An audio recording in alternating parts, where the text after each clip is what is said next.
दरिंदे शाम के बाद बाहर निकलते और अपना शिकार ढूंढते हैं। हम कस्बे से निकले और वापसी का रास्ता इख्तियार किया। वांग ने अपना खच्चर मेरे खच्चर के पहलू के साथ रखा और उसने बात शुरू कर दी। बात यह थी कि जब फौज ने अपना दफ्तर इस कस्बे में आकर बनाया तो एक अधेड़ उम्र आदमी जो आसाम का रहने वाला मुसलमान था फौज के साथ ही यहाँ आ गया। वो फौजी नहीं था, सिविलियन था, लेकिन किसी को भी मालूम नहीं था कि उसकी नौकरी और ड्यूटी क्या है। उसका नाम शुजाउद्दीन था। वो किसी दफ्तर में तो बैठता नहीं था, अमूमन बाजार में उस कस्बे की गलियों में आहिस्ता आहिस्ता घूमता फिरता नजर आता। शक्लो सूरत से बड़ा ही पुरवकार और मुस्कुराता हुआ लगता था। हर किसी के साथ सलाम दुआ रखता और रुक कर खैर खैरियत पूछता रहता। कभी कभी वो यहाँ से गायब हो जाता और कभी 1 महीना और कभी 2 महीने लगा कर वापस आता। हर कोई उसे इज्जत से मिलता क्योंकि उसका सारा अंदाज और मिलने जुलने का तौर तरीका शरीफ आदमियों वाला था। वो एक बड़े अच्छे मकान में रहता था जिसमें उसका एक नौकर था, बीवी बच्चे नहीं थे। ये तो सबको पता चल गया था कि वो शराब पीता है और फिर ये भी देखा गया कि एक बर्मी जवां साल औरत उसके घर जाने लगी है। साफ बात थी कि उस औरत के उसके साथ ताल्लुकात काबिले एतराज थे। उसके नौकर से कोई पूछता कि तुम्हारा मालिक क्या करता है या उसके घर की कोई और बात की जाती तो नौकर हंसकर टाल देता या वैसे ही बात को गोल कर जाता। ये तो सबको पता चल गया था कि यह फौज का या अंग्रेजों का खास काबिले एतमाद आदमी है और जिसे चाहे अंग्रेजों से फायदा दिलवा सकता है और जिसे चाहे नुकसान पहुंचा सकता है। मुख्तसर ये कि यह आदमी पुरस्रार था। इस कस्बे से 2 आदमी पकड़े गए जो यहाँ के रहने वाले नहीं थे। उन्होंने यहाँ आकर यह बताया था कि रोजगार की तलाश में आए हैं। वो दोनों आसाम के रहने वाले हिंदू थे। उन्हें कोई रोजगार ना मिला तो एक दुकान खोल ली जिसमें उन्होंने सिगरेट वगैरह रख लिए, लेकिन 1 ही महीने के बाद वो लापता हो गए। आखिर पर्दा उठ गया और मालूम हुआ कि उन दोनों को शुजाउद्दीन ने गिरफ्तार करवाया था क्योंकि वो दोनों जापानियों के जासूस थे। फिर उसने 3 और तालीम याफ्ता किस्म के आदमी इस तरह गिरफ्तार करवाए कि एक रात मिलिट्री पुलिस ने उन तीनों के घरों पर छापे मारे और कुछ लिटरेचर बरामद हुआ और ये सबूत मिल गया कि उन लोगों का ताल्लुक उस इंडियन नेशनल आर्मी के साथ है जो जापानियों ने तैयार कर रखी है। ये कारनामा भी शुजाउद्दीन का था। ये भी पता चला कि शुजाउद्दीन ने अपने मुखबर तैयार कर रखे थे। वो जो कुछ अरसे के लिए गायब हो जाता था वो जासूसी के सिलसिले में जाता था। उसे कई बार फौजी गाड़ी से कस्बे से जाते देखा गया था। उस कस्बे में एक खानदान था जिसका ताल्लुक बुद्ध मजहब के साथ था। उनकी 2 जवान लड़कियां थीं और दोनों खासी खूबसूरत थीं। एक रात फौज ने उस घर पर भी छापा मारा और 2 जवान आदमियों को पकड़ कर ले गई। पता चला कि ये छापा भी शुजाउद्दीन ने मरवाया था। उस खानदान को सब लोग जानते थे। बड़ा ही शरीफ और इज्जत वाला बल्कि अजमत वाला घराना था। कोई सोच भी नहीं सकता था कि उस घर में जासूस भी पैदा हो सकते हैं। लोगों में शुजाउद्दीन के खिलाफ चह में गोइयां होने लगीं। 3-4 दिनों के बाद उस खानदान के ये दोनों पकड़े हुए आदमी घर आ गए और फिर देखा कि उस खानदान की बड़ी लड़की एक अंग्रेज मेजर के क्वार्टर में गई। उसके बाद ये लड़की उस मेजर के साथ घूमती फिरती नजर आने लगी। बात बड़ी साफ थी, वो ये कि ये मेजर उस लड़की को चाहता था या शुजाउद्दीन ने उस मेजर को खुश करने के लिए ये लड़की उसके साथ लगा दी थी और उसका तरीका ये इख्तियार किया था कि उस घर पर छापा मरवाया, लड़की के 2 भाइयों को गिरफ्तार करवाया और अंदर ही अंदर कोई सौदेबाजी हुई और लड़की ने अपने भाइयों की खातिर उस अंग्रेज मेजर के साथ दोस्ती लगा ली।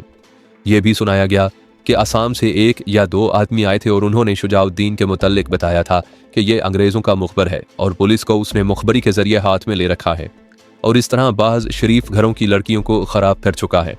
उन्होंने ये भी बताया कि वहाँ उसके आदमी जिससे चाहें जग्गा टैक्स वसूल कर लेते हैं। ये इस शख्स की शोहरत है। उसके पाँव इस कस्बे में जम गए तो उसने जग्गा टैक्स यहाँ भी लेना शुरू कर दिया था, लेकिन इतना आम नहीं। किसी बड़े दुकानदार के यहाँ जा धमकता और उससे कहता कि इतने पैसे फ़ौरन निकालो वरना फौज को तुम पर शुबा है कि तुम जासूस हो। उसकी इस किस्म की हरकतों ने इस सारे कस्बे में उसे बदनाम कर दिया। पहले लोग उसे एहतराम से सलाम करते थे लेकिन अब उसके साथ कोई बात नहीं करता था। लेकिन उस शख्स को इसकी कोई परवाह नहीं थी। उसके पास अंग्रेज़ों की अथॉरिटी थी और अंग्रेज़ों का रोब इस्तेमाल करता था। इसी कस्बे में एक मुसलमान घराना भी रहता था। मुसलमानों के चंद और घर भी थे। उस मुसलमान घराने में एक बड़ी ही खूबसूरत और कुंवारी लड़की थी। वो बगैर पर्दे के बाहर निकला करती थी। शुजाउद्दीन की नज़र उस पर पड़ गई और वो उस लड़की को फांसने की कोशिश करने लगा। उसने लड़की के बाप के साथ मेल जोल शुरू कर दिया और उसके घर भी जाने लगा। ये भी देखा गया कि एक बार वो चावलों की बोरी उठाकर उस मुसलमान के घर गया था। इससे लोगों ने यह राय कायम की कि यह लड़की की खातिर उस घर को फौज का राशन मुफ्त सप्लाई कर रहा है। लड़की का बाप इज्जत और शराफत वाला था और इस घराने का शुमार शरीफ घरानों में होता था। वो नमाजी और परहेजगार आदमी था। एक रोज़ उसने अपने पड़ोसियों को बताया कि शुजाउद्दीन उसे धमकियां देता है कि अपनी बेटी को मेरे घर भेजा कर वरना तुम्हें गिरफ्तार करवा दूंगा। ये बात आहिस्ता आहिस्ता कस्बे में फैल गई। चूंकि वो बड़ा ही मोअज़्ज़ज़ और शरीफ घराना था, इसलिए 2-3 मोअज़्ज़ज़ और बुजुर्ग आदमी शुजाउद्दीन के यहाँ गए और उसे बताया कि वो कम अज़ कम उस घराने को पलीद ना करे। शुजाउद्दीन ने यह बात बना ली कि यह शख्स उसे बिला वजह बदनाम कर रहा है। उसने लड़की के बाप के खिलाफ ऐसे ऐसे इल्ज़ामात सुनाए कि सुनने वालों ने कानों पर हाथ रख लिए और वहां से वापस आ गए। उन्होंने एक भी इल्ज़ाम सच्चा नहीं समझा था। अलबत्ता वो ये समझ गए कि शुजाउद्दीन में इंसानी जज्बात हैं ही नहीं और वो अंदर बाहर से शैतान है। लोगों ने यह भी सोचना शुरू कर दिया था कि उस शख्स को किस तरह इंसान बनाया जाए, और अगर ये इंसानियत को कबूल नहीं करता था तो इसका कुछ न कुछ बंदोबस्त ज़रूर किया जाए। लेकिन फौज के अंग्रेज़ अफसर उसे इतना अच्छा समझते थे कि सब ने कहा कि उसके खिलाफ कोई शिकायत उसके अफसर नहीं मानेंगे। एक रोज़ लड़की के बाप ने रोते हुए अपनी जान पहचान के चंद एक आदमियों से कहा कि रात शुजाउद्दीन उसके घर आया था और ये कहकर चला गया है कि एक हफ्ते के अंदर अंदर उसने अपनी बेटी का निकाह शुजाउद्दीन के साथ ना किया तो वो पूरे ख़ानदान के आदमियों और औरतों को जासूसी के इल्ज़ाम में गिरफ्तार करवा देगा और कभी भी उस जाल से निकलने नहीं देगा। लोगों ने यह बात सुनी तो वो सोचने लगे कि दरखास्त लिखकर अंग्रेज़ अफसरों को दी जाए या क्या किया जाए। लड़की का बाप तो बेचारा रो रो कर आधा रह गया था। शुजाउद्दीन का एक मशगला शिकार था। उसके पास 2 नाली बंदूक थी। वो घोड़े पर शिकार खेलने जाया करता था, लेकिन कभी कभी, ऐसा नहीं कि हर रोज़ या हर हफ्ते जाता हो। एक बार वो हिरन मार कर लाया था और एक बार वो मोटा ताज़ा खंजीर मार लाया था। अगर उसे बड़ा शिकार नहीं मिलता था तो वो परिंदे मार लाता था। जिस रोज़ हम उस कस्बे में गए थे उससे 5-6 रोज़ पहले शुजाउद्दीन शिकार पर निकला था।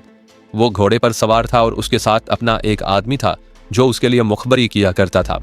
वो भी अच्छा खासा बदमाश आदमी था। वो शुजाउद्दीन के साथ पैदल जा रहा था। वो दोनों सुबह के वक्त निकले थे। 12 बजे के बाद शुजाउद्दीन का ये आदमी सरपट घोड़ा दौड़ाता कस्बे में वापस आया। बहुत ही सख्त घबराया हुआ था। खौफ उसके चेहरे पर जैसे लिखा हुआ था। उसने बाजार में आकर घोड़ा रोका और पहले 1-2 आदमी उसके पास रुके, फिर हजूम उसके गिर्द इकट्ठा हो गया। उसने अपनी हाँपती कांपती सांसों से खौफजदा आवाज़ों में लोगों को सुनाया कि वो कस्बे में से निकले तो शुजाउद्दीन ने उसे कहा कि आज मैं बड़ा शिकार खेलूंगा। वो कहता था कि आज शेर सामने आ जाए तो मज़ा ही आ जाए। वो चलते गए और 4-5 मील दूर जंगल में जा पहुंचे। एक जगह शुजाउद्दीन ने घोड़ा रोका और नीचे उतर आया। उसने घोड़ा अपने आदमी के हवाले कर दिया और खुद दोनों पैदल चलने लगे। कुछ और आगे गए तो शुजाउद्दीन ने अपने उस आदमी से कहा कि तुम घोड़े को पकड़े रखो और यहीं ठहरो। शुजाउद्दीन ने बंदूक की दोनों नालियों में कारतूस पहले ही डाल लिए थे। वो आगे चलता गया और अपने आदमी से 20-25 कदम दूर तक जा पहुंचा। किसी जानवर के तेज दौड़ने की आहटें सुनाई दी। शुजाउद्दीन रुक गया। उसने बंदूक दोनों हाथों में ले ली थी। अचानक टेकरी के पीछे से एक खंजीर सरपट दौड़ता निकला। वो शुजाउद्दीन की तरफ आ रहा था। शुजाउद्दीन ने बंदूक कंधे से लगाई और दोनों कारतूस यके बाद दीगरे फायर कर दिए। उसका निशाना खता ना गया और खंजीर सीधा दौड़ते दौड़ते एक तरफ को मुड़ा, फिर एक जगह रुक कर चक्कर खाने लगा और इतनी देर में 4 या 5 भेड़िए बड़ी तेजी से दौड़ते पहुंच गए। ये भेड़िए न जाने कहां से और कितनी दूर से उस खंजीर के ताकुब में आ रहे थे। शुजाउद्दीन ने गालिबन ये सोचा होगा कि वो दूसरे कारतूस डालकर फायर करेगा तो भेड़िए भाग जाएंगे। दरअसल अल्लाह तबारक व तआला ने उसकी मौत का सबब बना दिया था, जो ये था कि उसकी अकल पर पर्दा पड़ गया था। वो बड़े शिकार का शौकीन तो था, लेकिन उसे मालूम नहीं था कि दरिंदे अपना शिकार छोड़ा नहीं करते। भेड़िए तो किसी सूरत कबूल नहीं करते कि कोई और उनका शिकार उठा कर ले जाए। खंजीर अभी गिरा नहीं था और शुजाउद्दीन अभी बंदूक से फायर किए हुए कारतूस निकाल भी नहीं पाया था। खंजीर चक्कर खाते खाते शुजाउद्दीन के कदमों के करीब आकर गिरा और तड़पने लगा। उसके सारे जिस्म पर खून ही खून था। भेड़िए भी वहां पहुंच गए। शुजाउद्दीन बंदूक की नालियां खोल ही ना सका। बहुत जल्दी में था, इसलिए घबराहट में उससे नालियां ना खुली। भेड़ियों ने खंजीर पर हमला कर दिया। शुजाउद्दीन को अपनी जान के लाले पड़ गए। उसने बंदूक की नालियां पकड़कर बंदूक घुमाई, बट एक भेड़िए को लगा। वो भेड़िया चीखता हुआ परे चला गया और बड़े गुस्से से गुर्राते हुए शुजाउद्दीन की तरफ आया। शुजाउद्दीन का ख्याल था कि वो भेड़ियों को भगा देगा। उसकी बंदूक को देखकर भेड़िए जरा से पीछे हटे और एक चक्कर में घूमने लगे। एक भेड़िया उसके पीछे चला गया और वहां से भेड़िए ने जस्त लगाई तो शुजाउद्दीन के कंधों पर जा पंजे गाड़े और उसकी गर्दन पीछे से मुंह में ले ली। अपने साथी को देखकर 2 और भेड़िए शुजाउद्दीन पर हमलावर हुए। वो जान गए थे कि खंजीर उनका शिकार था, लेकिन शुजाउद्दीन उस पर कब्जा करना चाहता था। शुजाउद्दीन खंजीर को अपना शिकार समझ रहा था, लेकिन वो शायद ये भूल गया था कि दरिंदे अपना फैसला खुद किया करते हैं और वो दूसरी पार्टी का मौक़िफ़ नहीं सुना करते। शुजाउद्दीन के साथी ने देखा कि सारे भेड़िए शुजाउद्दीन पर टूट पड़े और उसे गिरा लिया। शुजाउद्दीन का साथी जो 20-25 कदम पीछे था वो बड़ी तेजी से घोड़े पर सवार हुआ और एड़ लगा दी। घोड़ा हवा हो गया और कस्बे में जा दम लिया।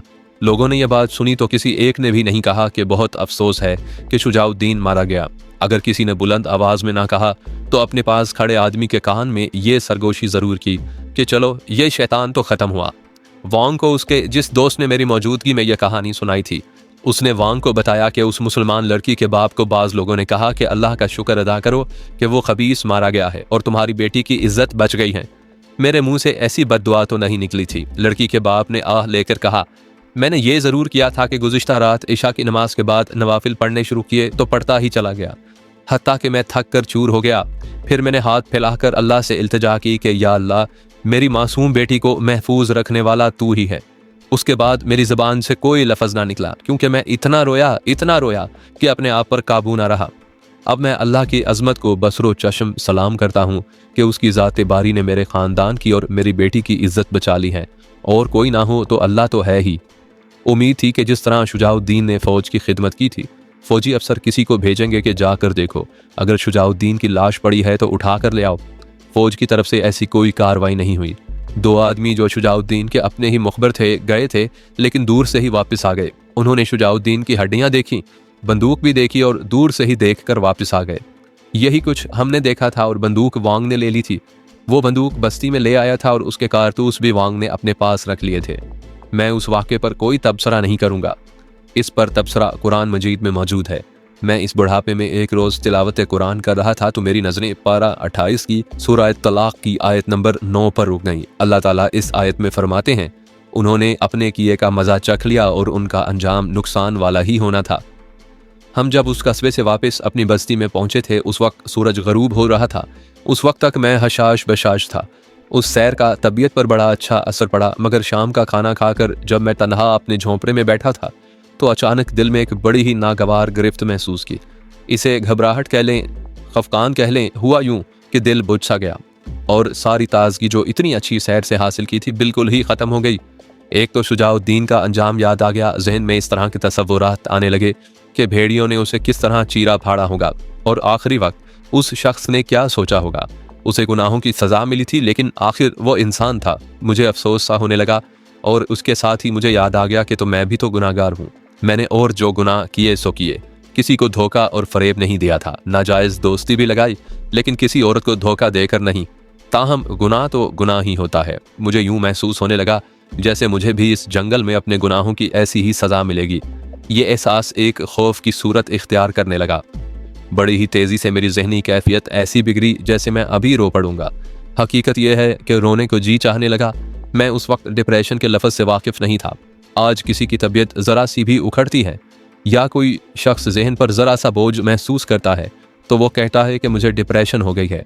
मैं उस ज़माने में इस लफ्ज़ से वाकिफ़ नहीं था। आज वो अपनी जहनी कैफियत तफसील से बयान करने के बजाय इतना ही बता देता हूँ कि मुझ पर डिप्रेशन तारी हो गई थी। बहुत कोशिश की कि अपने आप को संभाल लूँ और मिजाज में शुगुफ्तगी पैदा कर लूँ, लेकिन जो भी ख्याल आता था वो यासियत और शिकस्त का एहसास लेकर आता था। ऐसी ज़हनी कैफियत में शायद ऐसा ही होता है कि कोई उम्मीद अफजा सोच आती ही नहीं। पहले तो मैं समझा कि शुजाउद्दीन के अंजाम ने मुझे उदास कर दिया है, लेकिन मुझे वो 2 आदमी याद आ गए जो कस्बे में मिले थे। उन्होंने मुझे कहा था कि आपको इससे पहले कस्बे में कहीं नहीं देखा। कस्बे में ही मुझे वांग के दोस्त ने बताया था कि ये दोनों आदमी अंग्रेज़ों के जासूस हैं। वो इंटेलिजेंस के आदमी थे और मैं आपको सुना चुका हूँ कि वो मुझे बड़ी ही गहरी नज़रों से देख रहे थे और उन्होंने मेरा ताक़ुब भी किया था। मैं सिविलियन होता तो उनसे मुझे कोई डर नहीं था, लेकिन मैं भगोड़ा फौजी था। फौज से भगोड़ा होना तो एक जुर्म था ही।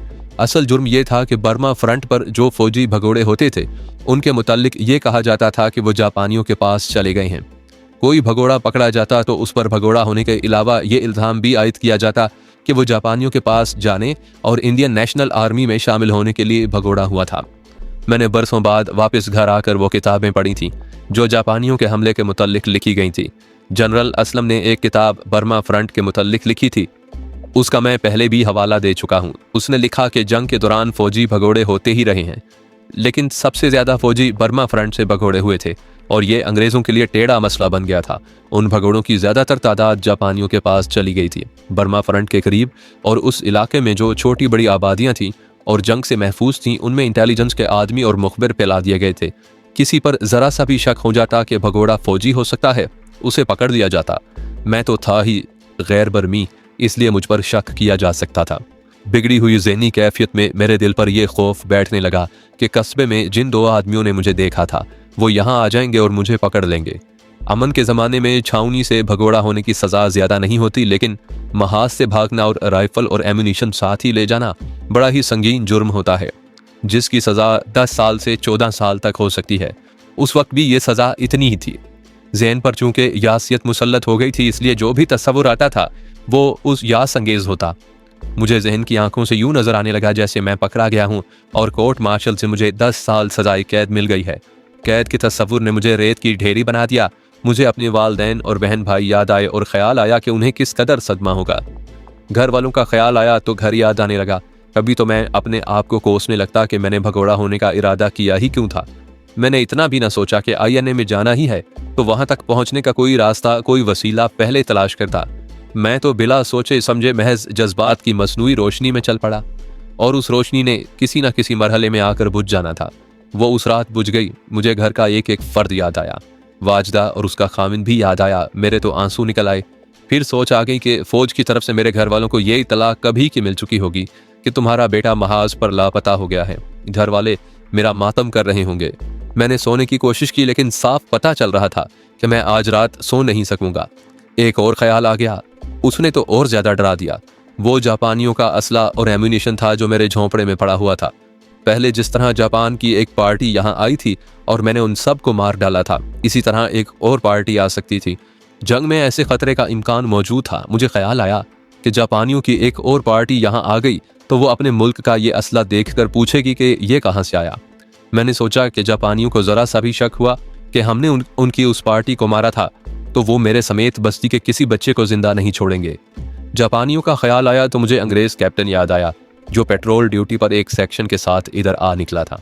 वो कोई अच्छा आदमी था जिसने मेरी हर बात को सच माना और बड़ी शराफत से चला गया था।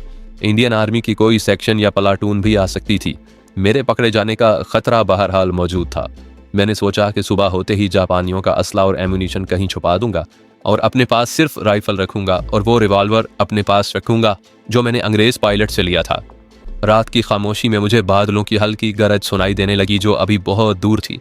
वो बरसात का मौसम था और गरजती कड़कती घटाएं किसी वक्त भी आ जाया करती थीं। ये हल्की हल्की गरज जो मुझे सुनाई देने लगी थी बड़ी तेजी से बुलंद होती गई, जिसका मतलब ये था कि पानी से लदी हुई घटाएं बड़ी तेज रफ्तारी से आ रही हैं। कुछ ही देर के बाद आसमान में ऐसा धमाका हुआ जैसे मेरे झोंपड़े के करीब ही तोप फायर हुई हो। फिर आसमान में तोपें फायर होने लगीं। बारिश बहुत ही तेज बल्कि तूफानी थी। ऐसी बारिश से मुझे लुत्फ सा महसूस हुआ करता था, लेकिन उस रात मेरा दिल दहल गया। एक बार बिजली इतनी जोर से कड़की कि मैं लेटे लेटे उठ बैठा और छत की तरफ देखने लगा। एक तो खौफ में इजाफा हो गया और इसके साथ ही मैंने नुमाया तौर पर महसूस किया कि मैं बुज़दिल हो गया हूँ। बिजली की इस कड़क को मैं अल्लाह तबारक व तआला की वार्निंग समझने लगा कि मेरे गुनाहों की सज़ा का वक्त आ गया है। मैंने पहले सुनाया है कि कुछ दिन पहले ऐसी बारिश बरसी थी और एक भेड़िया मेरे झोंपड़े में आ गया था। मैं डरा नहीं था और उससे बचने का और उसे झोंपड़े से निकालने का तरीका सोच लिया और मैं बाहर निकल गया था। फिर भेड़िया भी भाग गया था और मैं झोंपड़े में वापस आया था तो अकेले ही हंसना शुरू कर दिया था। लेकिन अब वैसी ही बारिश बरस रही थी तो मैंने अपने अंदर इस किस्म की बुज़दिली महसूस की जैसे उस जंगल के सारे भेड़िए मेरे झोंपड़े में आ जाएंगे और मुझे चीर पाड़ कर खा जाएंगे।